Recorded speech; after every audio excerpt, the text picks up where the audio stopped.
हर दिन एक कदम भक्ति की ओर। सात्विक स्तोत्रम। नमोस्तुते हनुमते दयावते मनोगते सुवर्णपर्वताकृते नभस्वतसुतायते न चाञ्जनेयते समो जगत्त्रये महामते पराग्रमेव च कमे समस्तसिद्धिसंयुक्तमे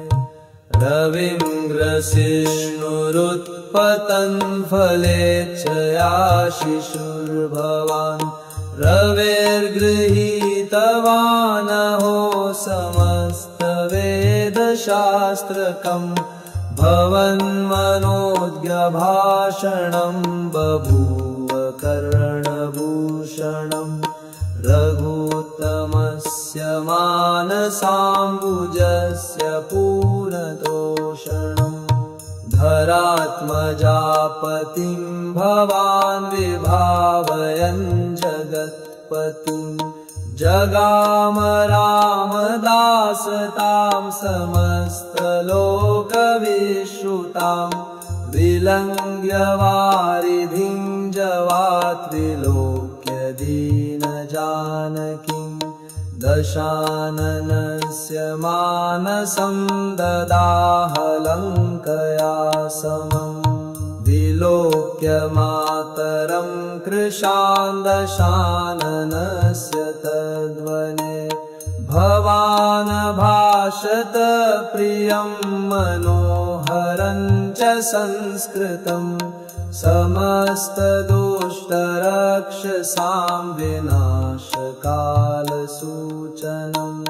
चकार रावणाग्रतनयेन वाभयेन वा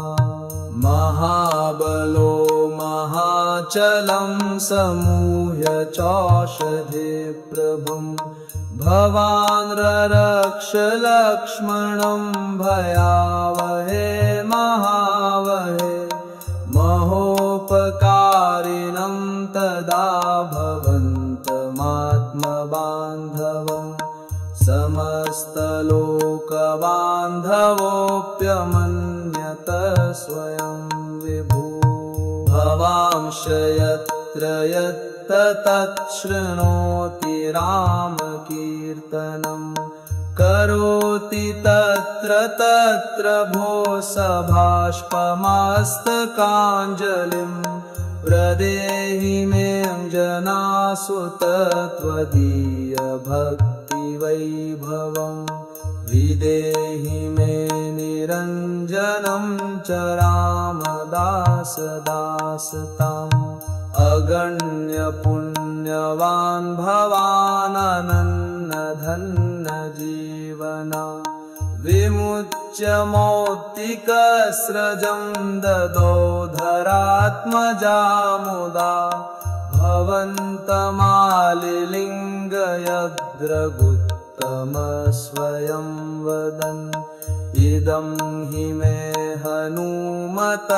प्रदेय सर्वमित्यहो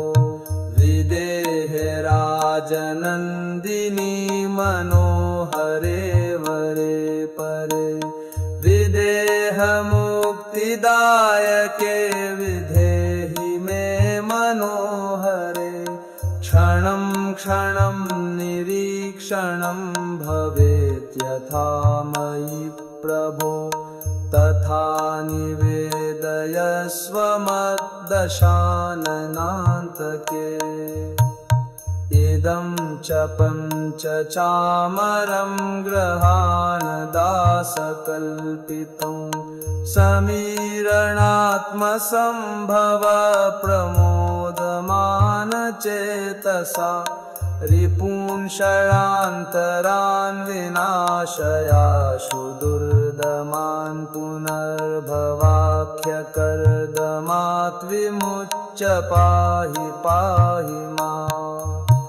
इति श्री हनुमत्पञ्चचामरस्तोत्रम् सम्पूर्णम्।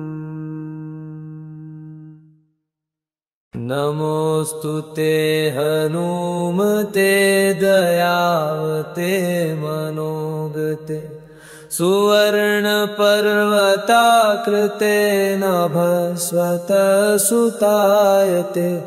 न चाञ्जनेयते समो जगत्त्रये महामते पराक्रमेव च कमे समस्तसिद्धिसंयुक्तमे रविन्द्रसिष्णुरुत्पतन् फलेच्छयाशिशुर्भवान् रवेर्गृहीतवानहो समस्तवेदशास्त्रकम् भवन्मनोज्ञभाषणं बभूव कर्णभूषणम् रघुत्तमस्य मानसाम्बुजस्य पूर्णतोषणम् धरात्मजापतिं भवान् विभावयन् जगत्पतिम् जगाम रामदासतां समस्तलोकविश्रुतां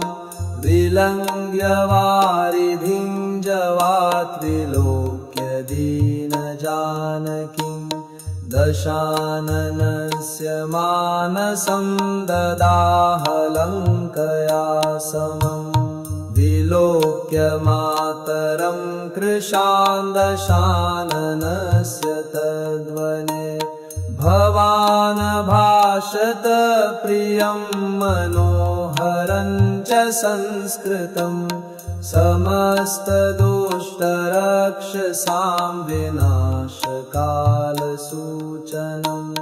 चकार रावणाग्रतनयेन वाभयेन वा महाबलो महाचलं समूह्य चौषधिप्रभुं भवान् ररक्ष लक्ष्मणं भयावहे महावहे महोपकारिणं तदा भवन्तमात्मबान्धवम् समस्तलोकबान्धवोऽप्यमन्यत स्वयं विभु भवांश यत्र यत्र तच्छृणोति रामकीर्तनं करोति तत्र तत्र भो सभाष्पमस्तकाञ्जलिं प्रदेहि मे जनासुत त्वदीय भक्तिवैभवम् विदेहि मे निरञ्जनं च रामदासदासताम् अगण्य पुण्यवान् भवाननन्नधन्य जीवना विमुच्य मौक्तिकस्रजं ददो धरात्मजामुदा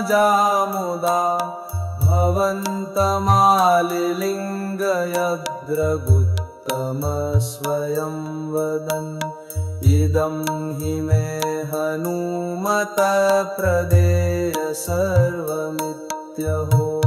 विदेहे राजनन्दिनी मनोहरे वरे परे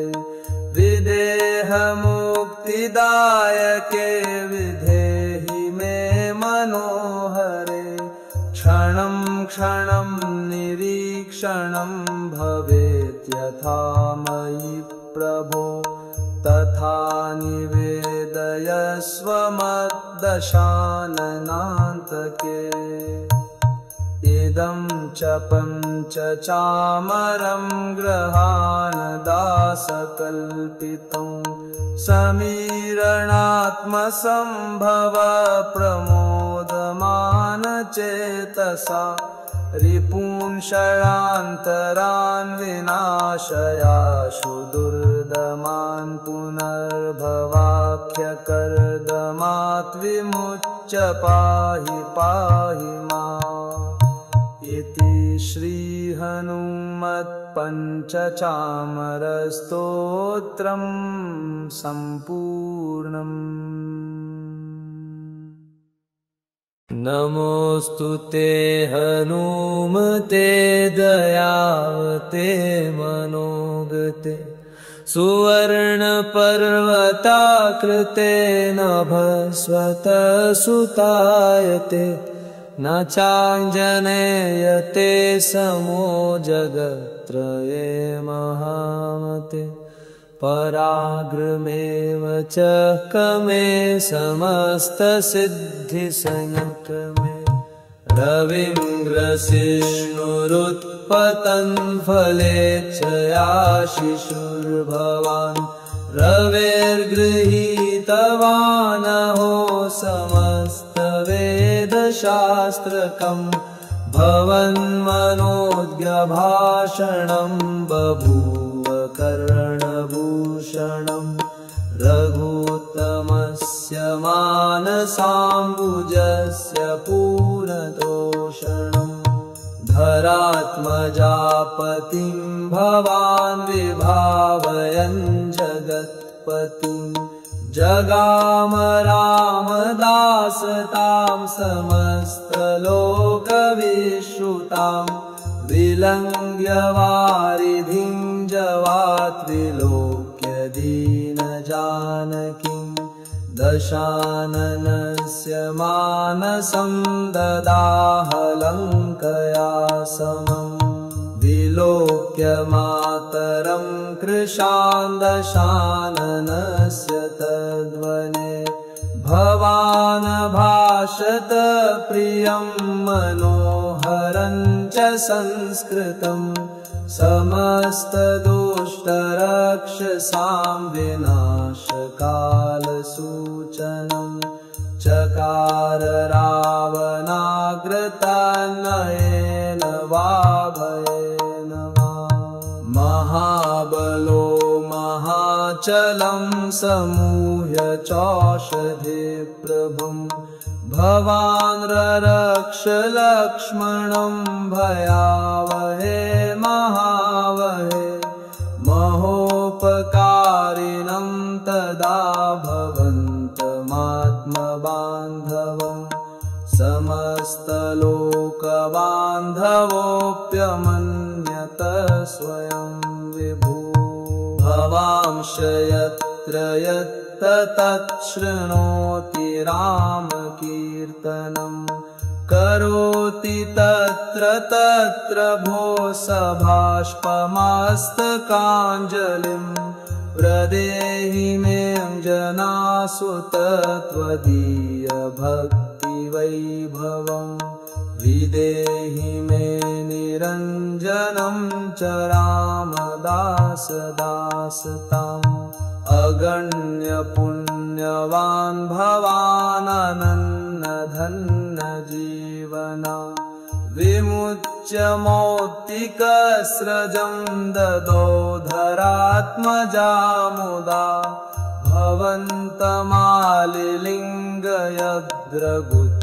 भवन्तमालिलिङ्गयद्रगुत्तमस्वयं वदन् इदं हि मे हनुमत प्रदेय सर्वमित्यहो विदेहे राजनन्दिनी मनोहरे वरे परे विदेह मुक्तिदायके विधेहि मे मनोहरे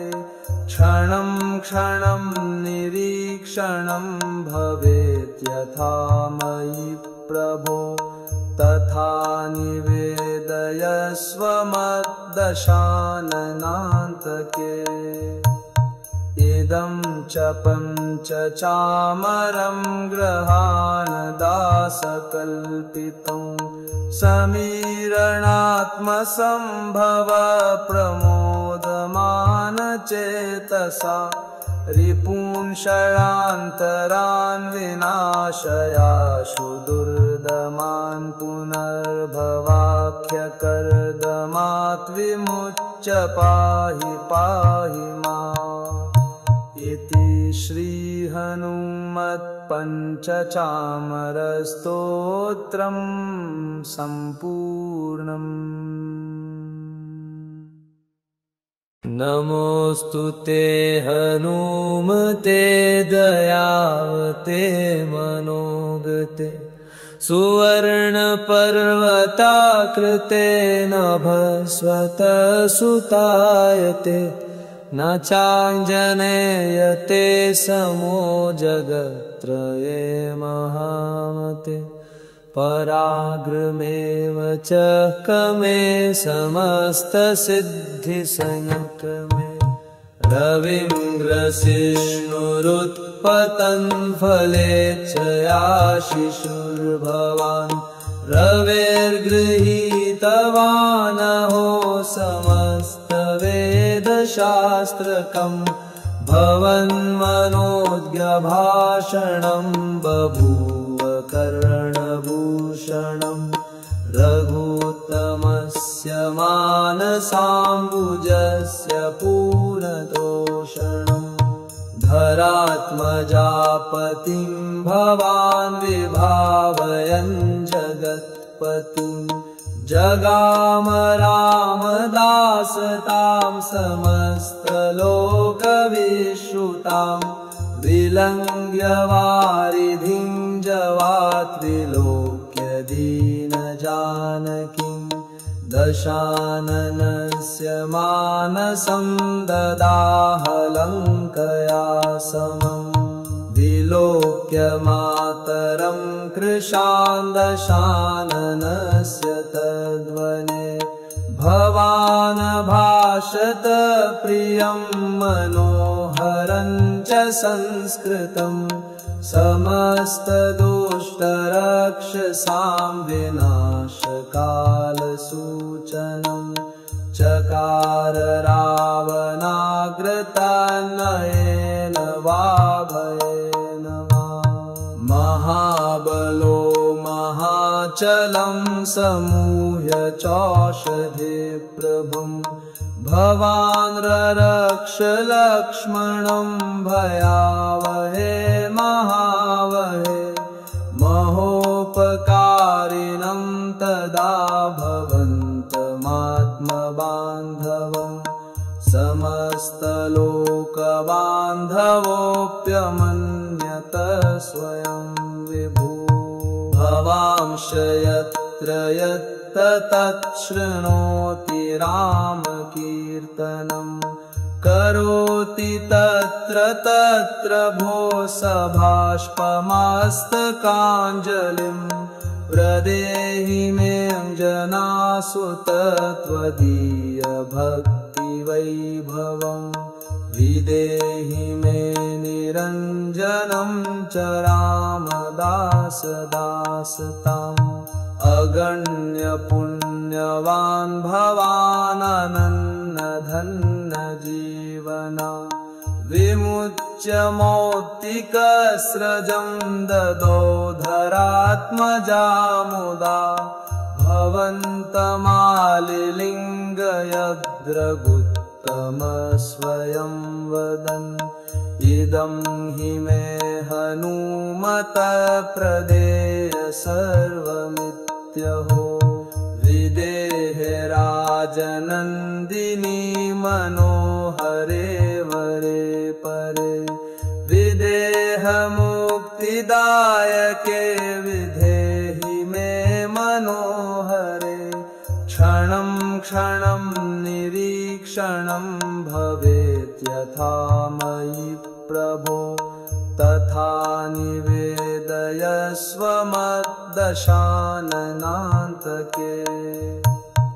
इदं च पञ्चचामरं ग्रहाणदासकल्पितं समीरणात्मसम्भव प्रमोदमानचेतसा रिपुंषयान्तरान् विनाशयाशु दुर्दमान् पुनर्भवाख्यकर्दमात् विमुच्य पाहि पाहि माम् इति श्रीहनुमत्पञ्चचामरस्तोत्रं सम्पूर्णम्। नमोऽस्तु ते हनुमते दयावते मनोगते सुवर्णपर्वताकृते नभस्वतसुतायते न चाञ्जनेयते समो जगत्त्रये महामते पराक्रमेव च कमे समस्तसिद्धिसंयुक्तमे रविन्द्रसिष्णुरुत्पतन् फलेच्छयाशिशुर्भवान् रवेर्गृहीतवानहो समस्तवेदशास्त्रकम् भवन्मनोज्ञभाषणं बभूव कर्णभूषणम् रघुत्तमस्य मानसाम्बुजस्य पूर्णतोषणम् धरात्मजापतिं भवान् विभावयन् जगत्पतिम् जगाम रामदासतां समस्तलोकविश्रुतां विलङ्घ्य वारिधिं जवात्रिलोक्य दीनजानकीं दशाननस्य मानसं ददाहलङ्कया समम् विलोक्य मातरं कृशान् दशाननस्य तद्वने भवान् भाषत प्रियं मनोहरं च संस्कृतम् समस्तदुष्टराक्षसां विनाशकालसूचनम् चकार रावणाग्रतनयेन वाभयेन वा महाबलो महाचलं समूह्य चौषधिप्रभुं भवान् ररक्ष लक्ष्मणं भयावहे महावहे महोपकारिणं तदा भवन्तमात्मबान्धवम् समस्तलोकबान्धवोऽप्यमन्यत स्वयं विभो भवांश यत्र यत्र तच्छृणोति रामकीर्तनं करोति तत्र तत्र भो सभाष्पमस्तकाञ्जलिं प्रदेहि मे जनासुत त्वदीय भक्तिवैभवम् विदेहि मे निरञ्जनं च रामदासदासताम् अगण्य पुण्यवान् भवाननन्नधन्य जीवना विमुच्य मौक्तिकस्रजं ददो धरात्मजामुदा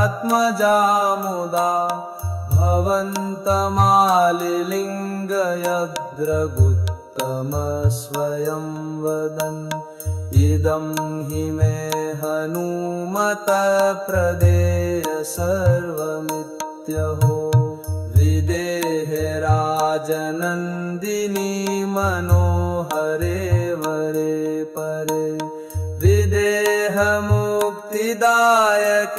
विधेहि मे मनोहरे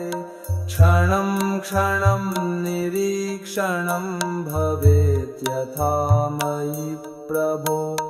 तथा निवेदयस्व मद्दशाननान्तके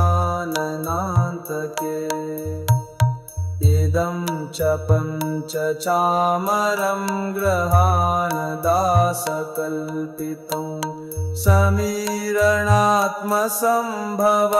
प्रमोदमानचेतसा रिपून् षडान्तरान् विनाशयाशु दुर्दमान् पुनर्भवाख्यकर्दमात् विमुच्य पाहि पाहि माम् इति श्रीहनुमत्पञ्चचामरस्तोत्रम् सम्पूर्णम्।